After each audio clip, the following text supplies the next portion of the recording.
السلام علیکم ورحمۃ اللہ وبرکاتہ۔ آج کی ویڈیو میں خوش آمدید۔ آج کی ویڈیو میں آپ کو چقندر کے ایسے بے مثال فوائد سے آگاہ کروں گا جن سے بہت کم لوگ واقف ہیں۔ چقندر ایک عام سبزی ہے۔ چقندر کی خوبی یہ ہے کہ اس میں پائے جانے والے پروٹین کے اجزاء معیار اور مقدار کے اعتبار سے بہت ہی اعلیٰ ہیں۔ چقندر کے استعمال سے جسم کا مدافعتی نظام مضبوط ہوتا ہے۔ سرخ چقندر انسانی خون اور خون بنانے کی صلاحیت سے گہرا تعلق رکھتا ہے۔ اس میں آئرن کی وافر مقدار خون کے سرخ ذرات کو نئے سرے سے تخلیق کرتی ہے اور موجودہ ذرات کو متحرک کرتی ہے۔ چقندر معدے کی جلن اور تیزابیت کا خاتمہ کرتا ہے۔ چقندر معدے میں تیزابی مادے کو معمول کے مطابق رکھتا ہے۔ چقندر پیشاب آور ہے۔ یہ پیشاب کی نالیوں کے انفیکشن ختم کرتا ہے۔ چقندر پرانی سے پرانی قبض کا دشمن ہے۔ اس میں غذائی ریشے زیادہ مقدار میں ہوتے ہیں جن کی وجہ سے آنتیں متحرک ہو کر فضلے کا اخراج آسان بناتی ہیں۔ چقندر بلڈ پریشر کے مریضوں کے لیے انتہائی اور فوری فائدہ مند ہے۔ ایک کپ چقندر کا جوس پینے سے ہائی بلڈ پریشر تیزی سے نارمل ہو جاتا ہے۔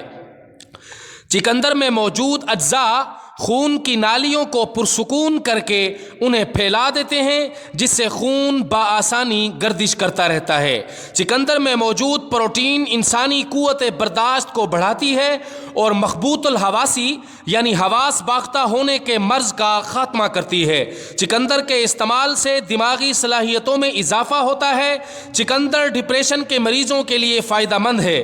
چقندر کھانے سے نیند بہتر آتی ہے۔ چقندر کھانا دماغ کو تیز کرتا ہے اور یادداشت کو بہتر بناتا ہے۔ چقندر پٹھوں کو طاقت دیتا ہے۔ کمزوری میں چقندر کا استعمال نہایت مفید ہے۔ چقندر کے مسلسل استعمال سے ہر قسمی بواسیر ختم ہو جاتی ہے۔ چقندر حاملہ خواتین کے لیے نہایت موزوں ترین سبزی ہے۔ چقندر میں فولک ایسڈ کی مقدار بہت زیادہ ہوتی ہے۔ یہ حاملہ خواتین میں فولاد اور خون کی کمی تیزی سے دور کرتا ہے۔ چقندر کھانے سے دل کی کارکردگی بہتر ہوتی ہے اور دل کے پٹھے مضبوط ہوتے ہیں۔ چقندر جسمانی زخم بھرنے میں مدد فراہم کرتا ہے۔ چقندر چہرے کی پھنسیاں اور پھوڑوں کو ختم کرنے کے لیے فائدہ مند ہے۔ چقندر جگر اور لبلبہ کی تمام خرابیوں کو دور کرتا ہے۔ یہ جگر سے زہریلے فاسد مادوں کا اخراج کرتا ہے۔ چقندر یرقان کے لیے بے حد مفید ہے۔